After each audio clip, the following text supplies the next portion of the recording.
Bismillahirrahmanirrahim. Assalamualaikum warahmatullahi wabarakatuh.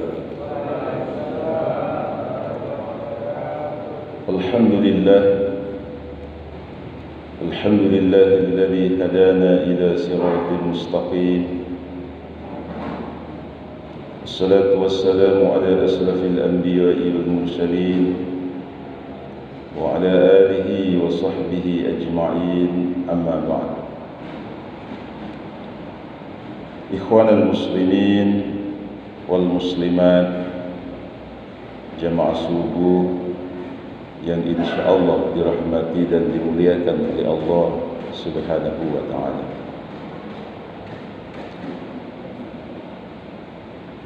Seorang tokoh sufi yang terkenal yang bernama Imam Al-Ghazali pernah berdialog dengan Allah di dalam mimpinya. Dalam dialognya, Allah bertanya kepada Imam Al-Ghazali, "Wahai Imam Al-Ghazali, amal apa yang membuat kamu masuk ke dalam surga?" Lalu Imam Al-Ghazali menjawab, "Mungkin sholat tahajudku ya Allah." Allah berkata, "Itu tidak cukup. Atau boleh jadi karena saya pernah haji dan umrah, itu juga terlalu sedikit dibandingkan dengan nikmat Allah. Atau boleh jadi karena zikir, karena tasbih, karena takbir, itu juga terlalu sedikit. Lalu apa ya Allah sehingga saya dimasukkan ke dalam surga?" Allah menjawab, "Wahai Imam Al-Ghazali, pada satu ketika engkau sedang menulis sebuah kitab,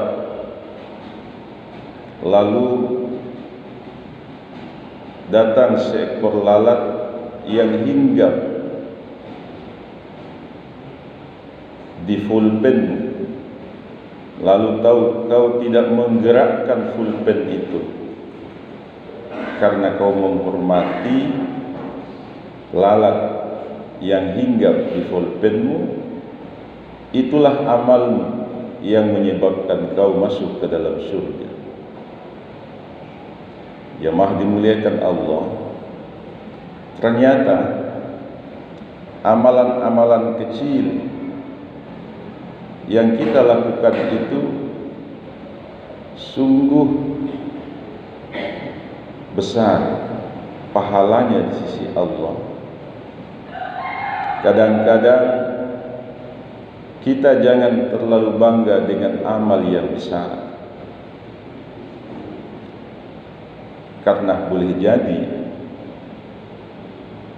amal yang besar itu mungkin di dalamnya ada unsur riya sehingga tidak dicatat dan dihitung oleh Allah Subhanahu wa ta'ala.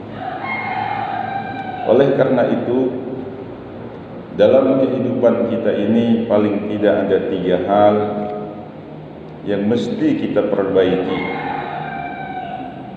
agar setiap amalan kita, setiap ibadah yang kita lakukan ini mendapatkan pahala di sisi Allah Subhanahu wa ta'ala.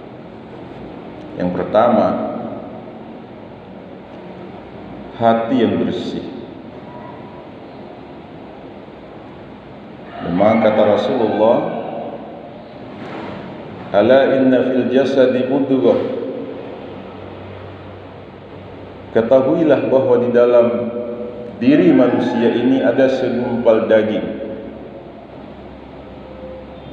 Fa in saluhat, kalau dia baik, saluhal jasadu kulluh,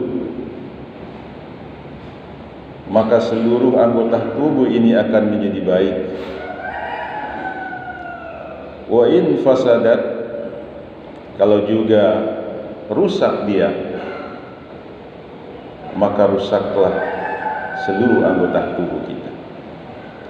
Maka seluruh manusia ini sebenarnya bersumber dari hati. Kalau hati baik, maka akan melahirkan pikiran yang baik. Kalau pikiran kita baik, maka perbuatan yang timbulkan adalah perbuatan yang baik.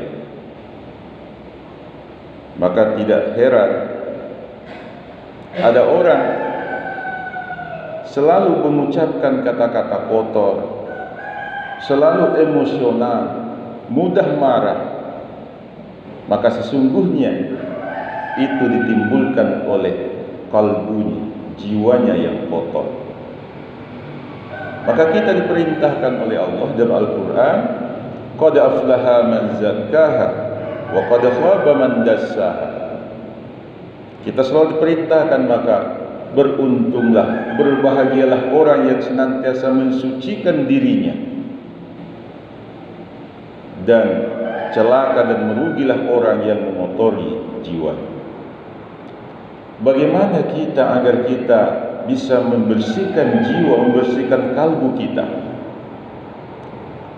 Dalam teori tasawuf, Imam Al-Ghazali itu dikenal dengan tasawuf ma'rifatullah, mengenal Allah. Kalau Rabi'atul Adawiyah dengan mahabbah, cinta kepada Allah. Mungkin kita biasa mendengar ada seorang sufi perempuan yang terkenal, yaitu Rabi'atul Adawiyah. Kalau beliau itu berdoa, ya Allah, kalau solatku ini karena takutku dengan neraka, maka masukkan saya di dalam neraka. Kalau solatku ini juga, kalau puasa, kalau sedekahku karena saya ingin masuk ke dalam surga, ya Allah, jauhkan saya dari surga. Tapi saya beribadah, saya sholat, saya puasa, saya bersedekah, saya tidak mengharapkan apa-apa darimu ya Allah. Saya hanya ingin mengharapkan cinta. Itulah Rabi'atul Adawiyah. Karena itu jemaah dimuliakan Allah, untuk membersihkan jiwa tadi, yang pertama itu, tahap yang paling rendah sekali itu adalah dengan taubat. Boleh jadi ada orang sholat taubat, ada orang selalu berzikir, astagfirullah, astagfirullah. Tapi itu baru zikir lisan. Seluruh anggota tubuh ini kita berzikir. Kalau zikirnya mulut, senyum.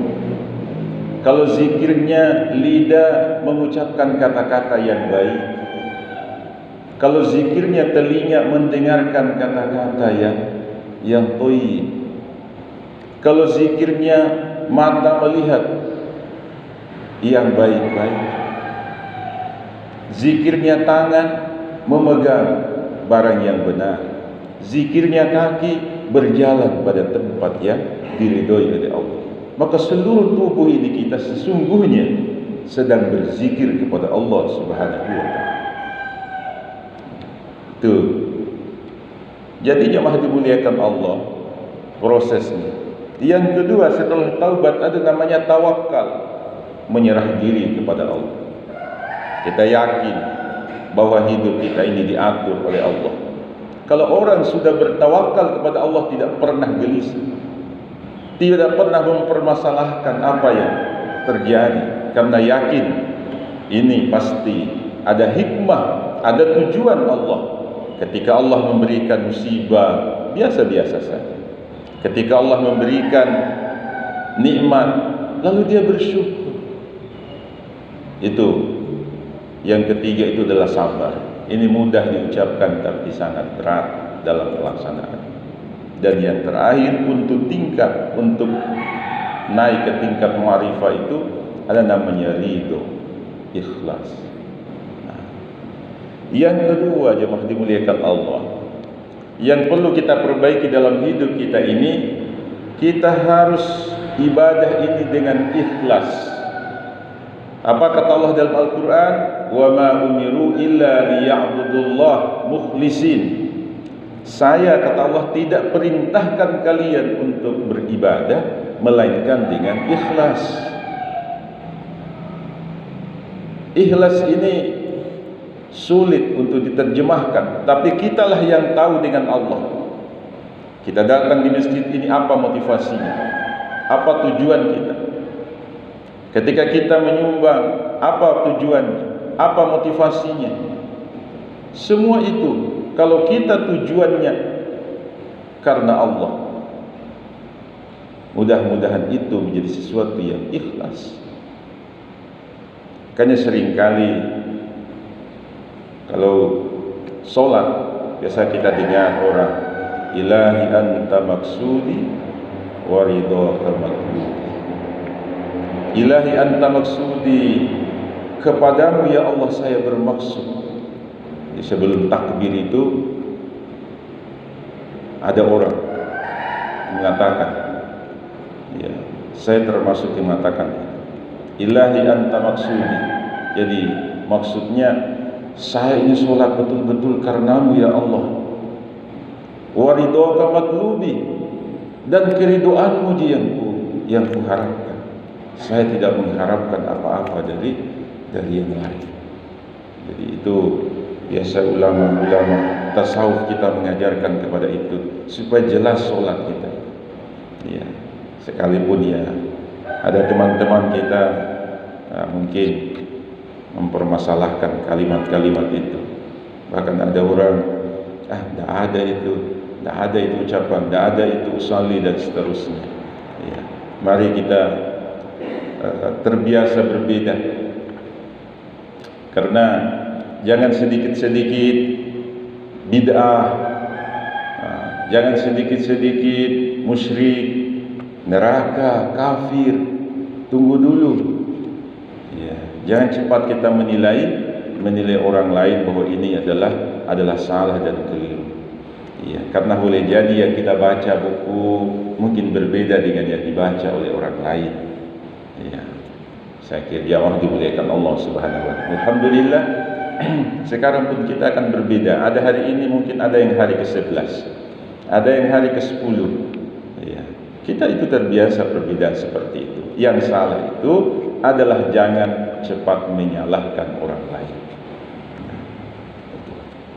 Jamaah dimuliakan Allah.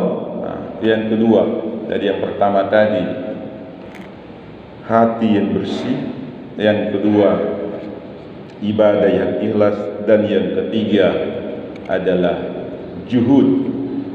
Juhud itu bukan meninggalkan dunia, bukan juga membenci dunia, tetapi bagaimana dunia ini tidak menjadikan tujuan hidup kita.